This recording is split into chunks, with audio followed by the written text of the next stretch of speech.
BLACKPINK disappeared. No comebacks, no group activities, just silence. For nearly 2 years, fans were left wondering, did they break up? Were the contracts terminated? Was this the end of BLACKPINK as we knew it? Rumors exploded. Articles speculated. Blinks were split between hope and heartbreak. And just when the world started to move on, they did the unthinkable. BLACKPINK is coming back in 2025. But wait, was this all part of a master plan? Or were we watching a breakup being quietly hidden in plain sight? Before we get into the full truth behind their comeback, I need your support. If you love K-pop, if you believe in real stories and deep dives, hit that subscribe button, smash the like, and drop a comment, because this video took a lot to make, and your support means everything. Now let's uncover what really happened with BLACKPINK.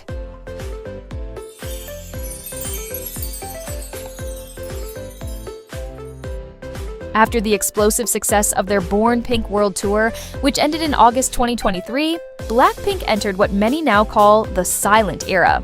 At first, fans thought they were simply taking a well-deserved break after years of back-to-back promotions. But weeks turned into months, and suddenly, everything felt off. There were no group activities, no comeback announcements, and more importantly, no official statements from YG Entertainment. In December 2023, BLACKPINK's exclusive contracts with YG officially expired, and that's when speculation exploded.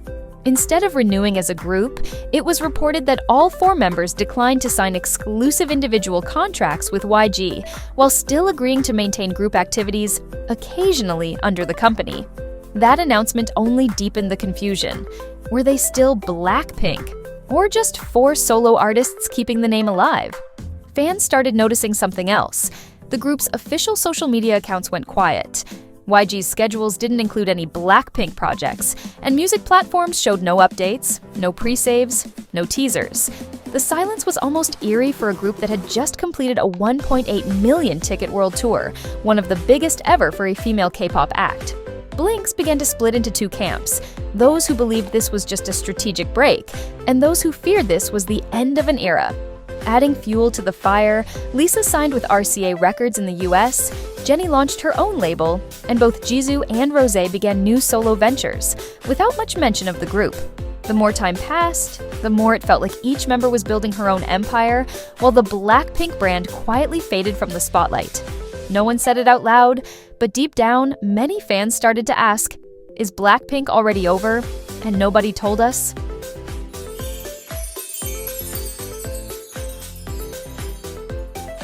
After months of silence as a group, the spotlight shifted from BLACKPINK the group to BLACKPINK the individuals.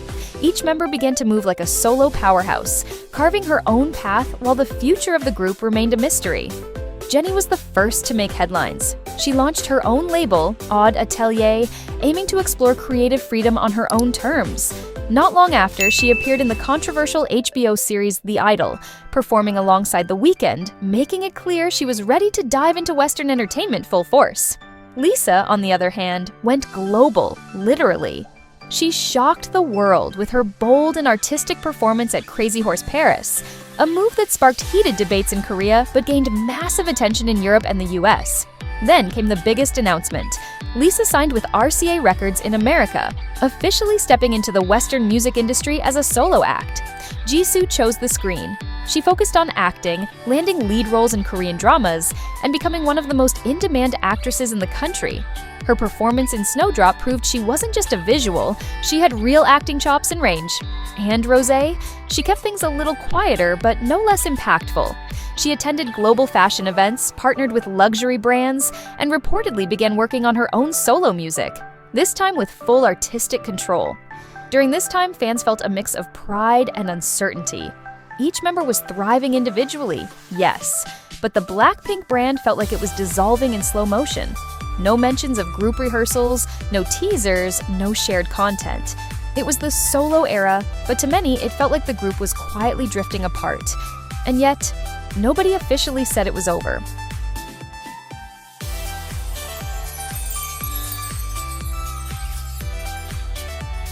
As the solo era gained momentum, one thing became increasingly clear. BLACKPINK was no longer moving as one.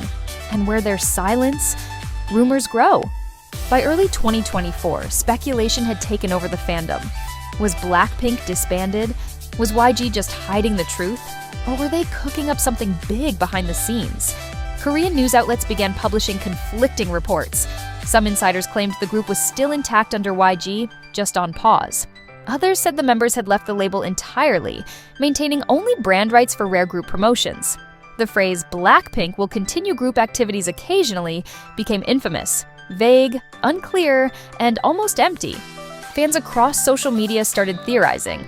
Some believed it was the quiet disbandment strategy, where no official goodbye is ever announced, but the group just slowly disappears.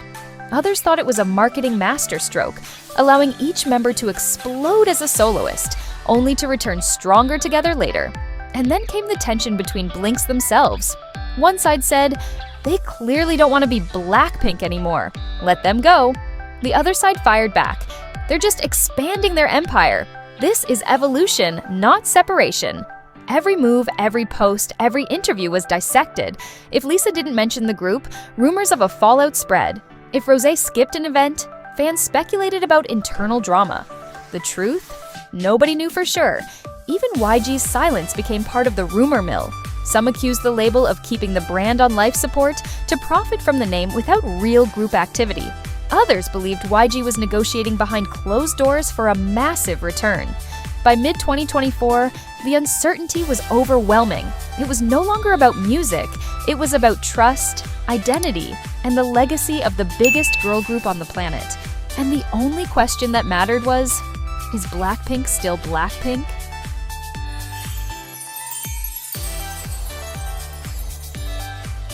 And then, it happened.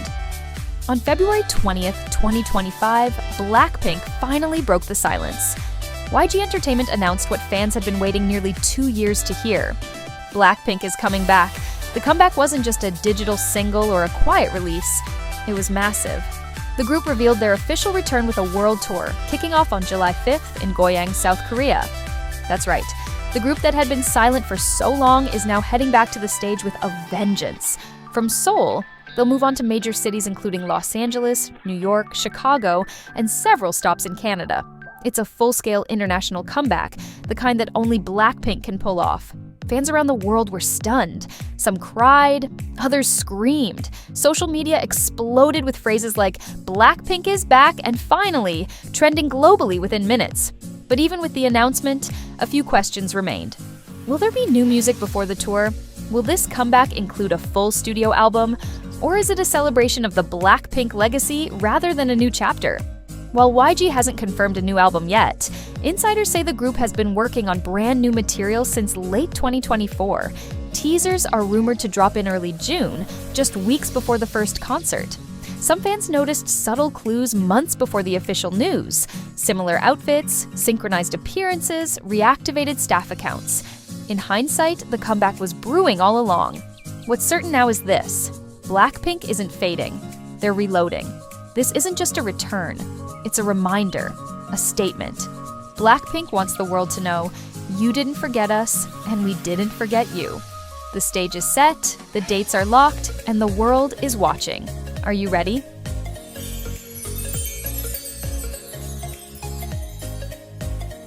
What if everything that happened wasn't chaos, but part of the perfect plan? Think about it. By stepping away from the group spotlight, each member of BLACKPINK was able to grow, experiment, and build her own empire without being tied down by group expectations. Jennie gained full control of her creative projects. Lisa entered the Western music industry and global fashion like a storm. Jisoo proved herself as a serious actress. Rosé explored her artistic identity with more freedom than ever. And now, after nearly 2 years apart, they reunite. Not as 4 girls under a label, but as 4 global icons with individual power. Their return isn't just about music, it's about brand dominance, timing, and impact. In marketing terms, it's genius. In emotional terms, it's powerful. Because absence creates demand, and BLACKPINK mastered the art of silence. While the world debated their fate, they were building the stage for something bigger, something louder, something legendary. This comeback isn't just a celebration, it's a reset, a power move, a way of saying, you thought we were done? we were just getting started. Whether this is the beginning of a new Blackpink era or their final chapter remains unknown. But one thing's for sure, no one does it like them. No one disappears and comes back louder. No one goes quiet and makes the world scream louder when they return. That's the Blackpink effect. And in 2025, it's happening all over again. So now the question is yours. Was this just a break, a marketing masterstroke, or the start of something even bigger than before? Let me know what you think in the comments. I read every single one. And if you made it this far, you're not just a fan, you're part of the story. So smash that like button, hit subscribe, and turn on the bell so you don't miss the next deep dive. Because next week, we're going inside the chaos, loyalty, and legacy of BTS, Twice, Stray Kids, and more. This is just the beginning. The new era of K-pop is here, and you're watching it unfold with us. Thanks for being here. I'm NM60 K-pop News, and this is K-pop Unfiltered.